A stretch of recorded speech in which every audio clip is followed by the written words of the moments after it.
how bad is an injury, a hamstring injury, if you're out for 4 months? First, you just explain what that is, Benny. Well, that must be, I think, a grade 2. I think that's tear. Which is what? What does that mean? Potentially, you might have just ripped it completely. Hamstring is in your back of your quad. Your back. Where's your quad?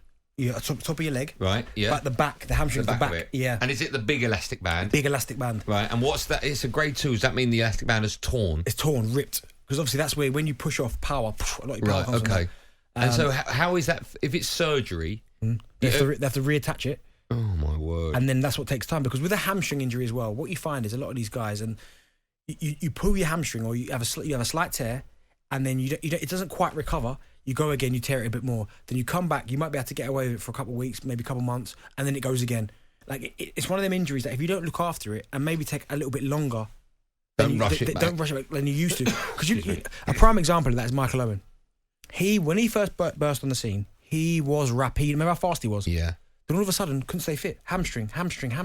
When that very first time, if you don't let that recover or let that heal properly, it will never be the same, and you'll just find yourself to the point it then gets in your head, and then you're almost a little bit scared to push off. Like you almost take your time to get into full stride rather than just going boom and going. It takes that pop away. They were linked to Qatar not too long ago. They better get that done now. Well, I was going to say, are they more inclined now to push through a move for some kind of, not replacement, because how do you replace Kevin De Bruyne, but some kind of player that can at least fill the void? Because that's a massive gap for them. Well, they were looking at Qatar, and I wonder if maybe potentially not that they saw this coming with De Bruyne and that he was going to be out for that long, but what if they just thought, I don't know if we can maybe not rely on him, that's probably the wrong word, but I don't know how fit he's going to be, how durable De Bruyne's going to be with this hamstring issue. So that's maybe why they started to look at Qatar, but I fully expect them now to go all guns blazing to try and get him. They need to bring someone in, right? Yeah, okay. 100%. We'll talk about that a bit later on. As I said, we'll have the audio from Pep Guardiola as well in this show in about 15 minutes' time. But if you want to have your say on that, City fans, you can. 03717223344. We'll concentrate on the other half of Manchester United.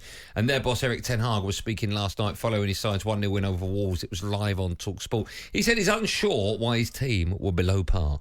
First game of the season, probably. It looks like we are not a little bit nervous. I don't know why. It can be the first game of the season, but we know we are capable to play much better than we did tonight. But then still find a way to win, and that's what we did. So I'm really pleased with the win, with the team spirit, the togetherness, and with the fight together to collect the 3 points. I don't know where we start with Manchester United. Shall I go first, being the United fan? Go on, then. I was very excited about us last night. I said on the show, it's not just a question of how many or if we're going to win, it's how many we're going to score. And in the end, we sort of fell over the line. It was all to do with the midfield. The midfield for United, I don't know why. I look at that midfield of Mason Mount, of Bruno Fernandes and Casemiro, and I can't understand why it doesn't work. Maybe the obvious answer is the fact that Mason Mount and Bruno Fernandes are too similar. I think we need maybe 2 number 6s, 2 holders, and I don't know if Mason Mount is one of those players. He's certainly not a holder. No, he's more of a Bruno than a Casemiro, and that might be the problem.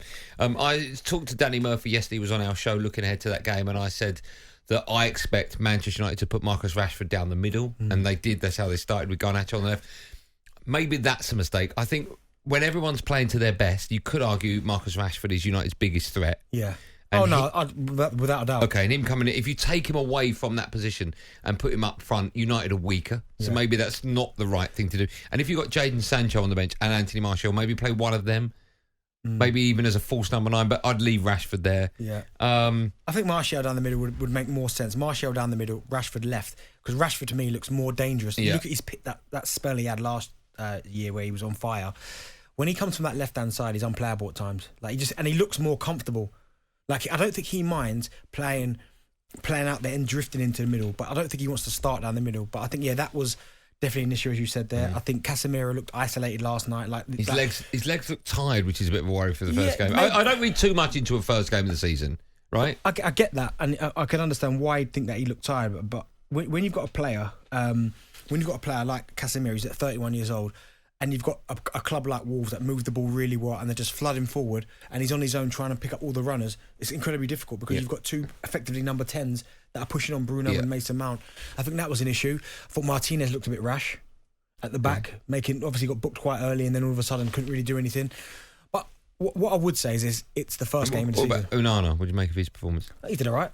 Yeah, I thought he commanded his area quite well. A couple of nice passes up from the back, which you can see why they signed him. Of course. Do you know what? I was disappointed in Garnacho because I'm a big fan of his. And it just didn't quite... Me too. He's an unbelievable talent. Yes, it just didn't quite happen for him. But again, it's the first game of the season. Is it cobwebs? It's a bit cobwebs. Yeah. Obviously, new players getting put into the system. You can't get carried away. Just like most important thing is you didn't lose. Yeah, top of the league now. Exactly. We're not top, but you're... Well, top of the league. We're not. You're joint top. With who? Yeah. With Everyone us? else at one. Yeah. So it's one of them where you weren't at your best, but you still managed to get the result. Yeah. My only fear is if Wolves could find something, and that might be... But that was their problem last season, Wolves. That's what might cost Wolves. If they can't find someone to put the ball in the net, because I thought Cunha looked brilliant last night, then they're going to struggle again because the football they play at times is mind-blowing.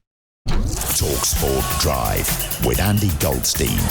Monday to Friday afternoon from 4 on AM, on DAB, via the talkSPORT app and on your smart speaker.